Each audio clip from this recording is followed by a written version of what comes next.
In Lagos, the city pulses with life. Yellow dunfos weaving through traffic, the air thick with the scent of roasting plantain and spicy jollof rice. Women in vibrant wrappers glide through markets, children's laughter echoing as they dart between stalls. In the midst of this energy lives Nneka, a young tailor whose kindness and optimism light up every room.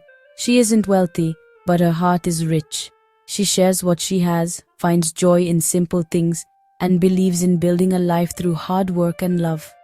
Each morning, she wakes to the city's symphony, grateful for another chance to chase her dreams. Nneka's gentle spirit is a quiet melody in Lagos's noisy song, proof that true beauty comes from within. In a city of endless possibilities, Nneka's hope and kindness make her truly unforgettable.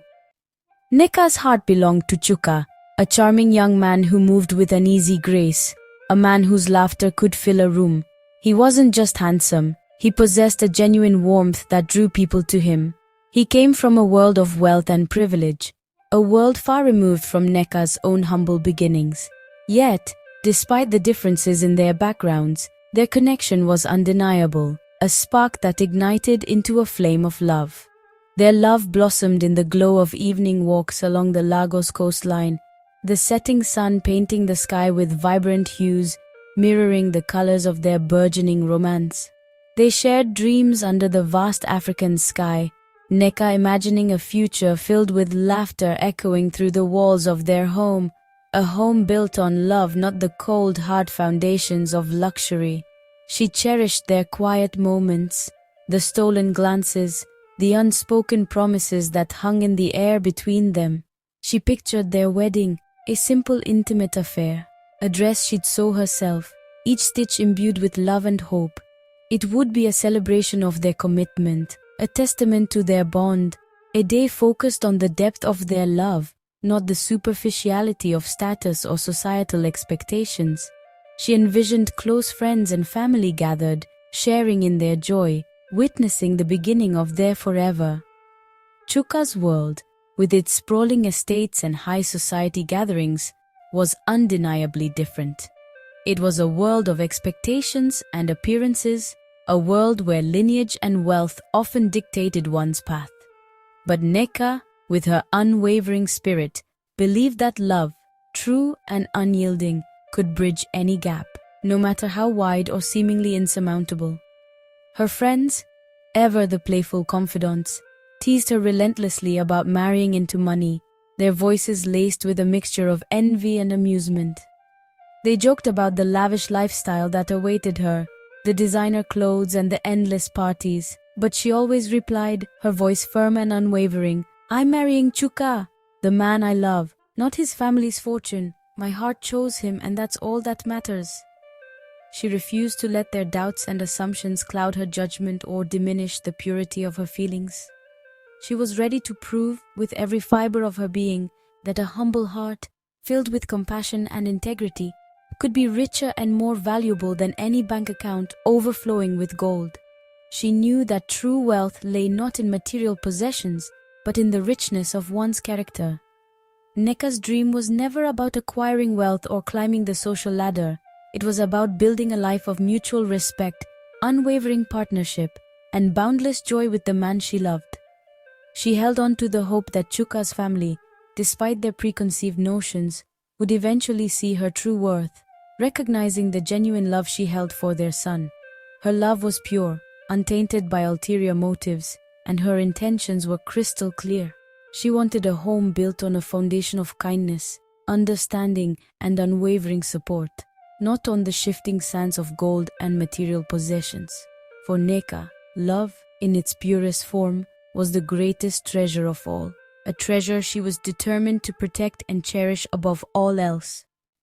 The day arrived, heavy with anticipation and a knot of anxiety in Nneka's stomach. It was the day she was to meet Chuka's mother, the formidable Mrs. Obianuju. Nneka knew how much this meeting meant to Chuka, and she desperately wanted to make a good impression, to prove herself worthy of his love. Dressed in her best traditional attire, carefully chosen to balance respect and personal style, Nneka stepped into a world of marble floors and crystal chandeliers.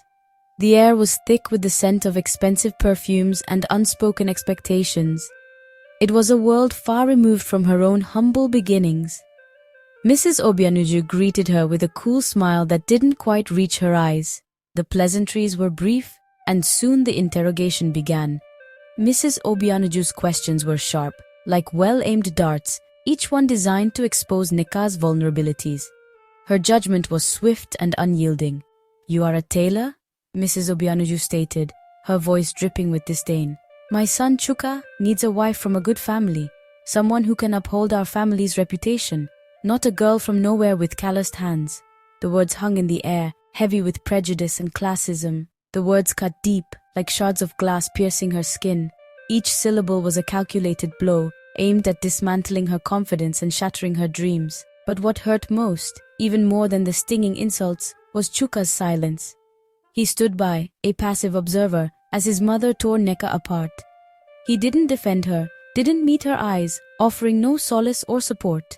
His silence was a betrayal, a confirmation of his mother's cruel assessment.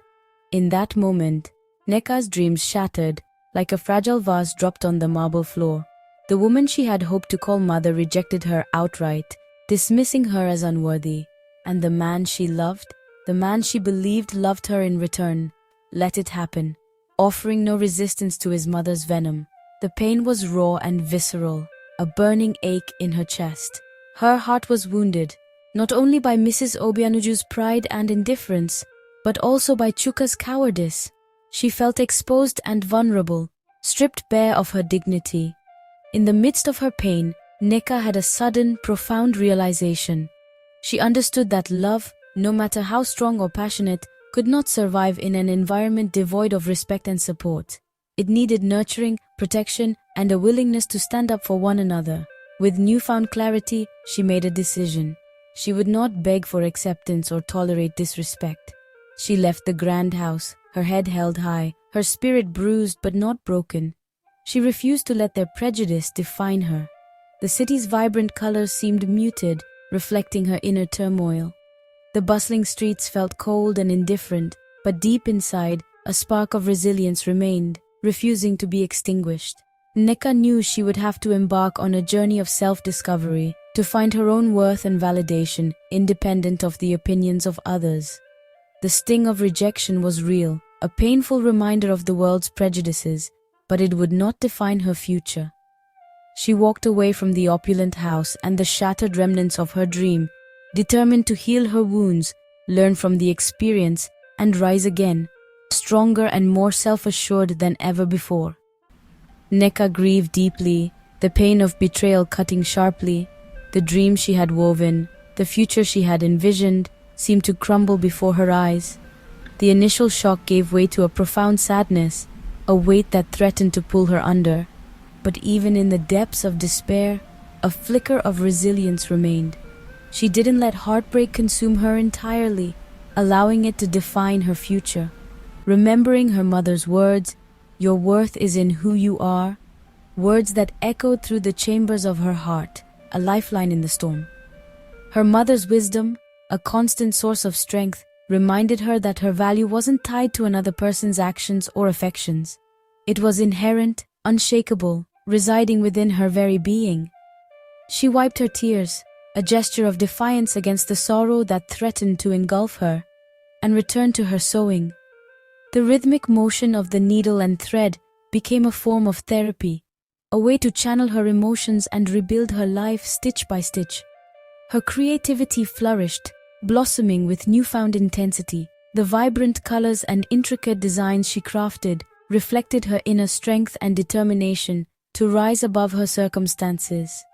Each piece was a testament to her resilience, a symbol of hope and renewal. Her shop buzzing with new customers, drawn not only by her talent, but also by her warmth and genuine spirit. People were drawn to her infectious positivity, her ability to make them feel seen and valued. It became more than just a tailor shop. It was a haven, a place of connection and community. Nneka, with a generous heart, began teaching neighborhood girls to sew, sharing not only her skills, but also her hope for a brighter future. She empowered them with a valuable trade, instilling in them the belief that they too could overcome adversity and create their own destinies. She organized drives for families in need, extending her compassion beyond her immediate circle. Witnessing the struggles of others fueled her desire to make a difference, to alleviate suffering and spread kindness wherever she could. Her kindness lighting up the community, creating a ripple effect of generosity and goodwill. Her actions inspired others to give back, fostering a sense of unity and shared responsibility for the well-being of all. She didn't do it for revenge, to prove a point, or to win Chuka back. Those motivations were fleeting and ultimately unsatisfying. She did it for herself, for the profound joy of helping others, for the fulfillment that came from making a positive impact on the world around her.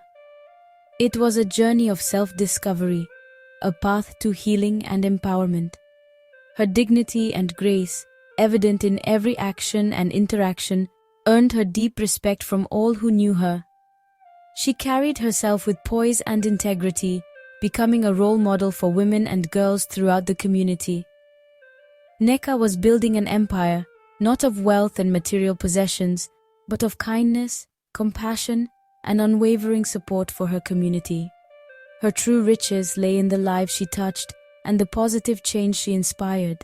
Her spirit, once tested by the fires of heartbreak, now shone brighter than ever, illuminating the path for others to follow. She had emerged from the darkness stronger, wiser, and more radiant than before. She proved through her actions and unwavering spirit that true strength is not found in power or dominance, but in compassion, resilience, and the ability to rise above adversity with grace. Nneka's heart, though wounded, became a beacon of hope and inspiration for all around her, a testament to the transformative power of love, forgiveness, and unwavering belief in the human spirit. Weeks passed, and Chuka's silence spoke volumes. He sent empty apologies but never showed up, never fought for her. Nneka realized his silence wasn't weakness, it was a choice. She deserved someone who would stand by her, not hide her away. With resolve, she deleted his messages and moved on, closing the chapter on a love that couldn't withstand adversity. Her business thrived, her happiness grew from within. The pain faded, replaced by a quiet joy and newfound freedom. Nneka's life was now her own, built on self-respect and community love. The silence that once hurt her became the space where she found her true voice. Through it all, Nneka, Chuka's best friend, remained by Nneka's side. A gentle schoolteacher, Nneka saw Nneka's strength, kindness, and grace. Their friendship deepened, laughter and shared values drawing them closer. Nneka admired her resilience, her generosity, and her unwavering spirit. He fell in love with the real Nneka, not a fantasy. With Nneka, Nneka felt seen, valued, and cherished. Their bond grew naturally, rooted in respect and genuine affection. In Nneka's eyes, Nneka found the love and admiration she had always deserved. Nneka and Nneka's love was steady and true, built on friendship and trust. Nneka supported her dreams, celebrated her successes, and fit seamlessly into her world. One evening by the lagoon, he took her hand and promised a lifetime of love and partnership. Not riches, but respect and devotion. Nneka said yes, her heart overflowing with joy. Their engagement was celebrated by the whole community, who saw them as a perfect match. Nneka's family welcomed Nneka warmly, healing old wounds with kindness. Their wedding plans became a community affair, friends and neighbors eager to help. Nneka's students sewed decorations, local vendors contributed, and music filled the air. This was the wedding Nneka had always dreamed of, a celebration of love, not wealth. Surrounded by those who mattered, Nneka and Nneka prepared for a future built on genuine happiness. On their wedding day, the neighborhood buzzed with excitement. Nneka wore a gown she'd made herself, her smile brighter than any jewel. The open-air celebration overflowed with music, food, and laughter. As Nneka walked down the aisle, love and admiration radiated from the crowd. Nneka's eyes shone with pride. She was his queen. Among the guests sat Mrs. Obianuju, expecting a modest affair but witnessing a festival of joy and respect. She saw Nneka's true worth. the love and esteem she inspired in everyone. Mrs. Obianuju realized her mistake. She had judged Nneka by wealth, not character. Chuka watched from the sidelines, regret in his eyes. Nneka's happiness was undeniable, her spirit unbroken. The wedding was a testament to the power of love, community, and inner strength. As the celebration continued, Mrs. Obianuju sat quietly, reflecting on what she had lost. Nneka and Nneka, surrounded by love, were the heart of the gathering. The lesson was clear: true value lies not in wealth, but in kindness, honesty, and respect. Nneka's life became a beacon. Her business thrived, her generosity lifted others, and her humility never faded. She built a family and community bound by love, not status. Her story became a modern folk tale, teaching that who you are matters more than what you have. The greatest treasure is the love you give and the respect you earn. Nneka's heart of gold was her richest legacy.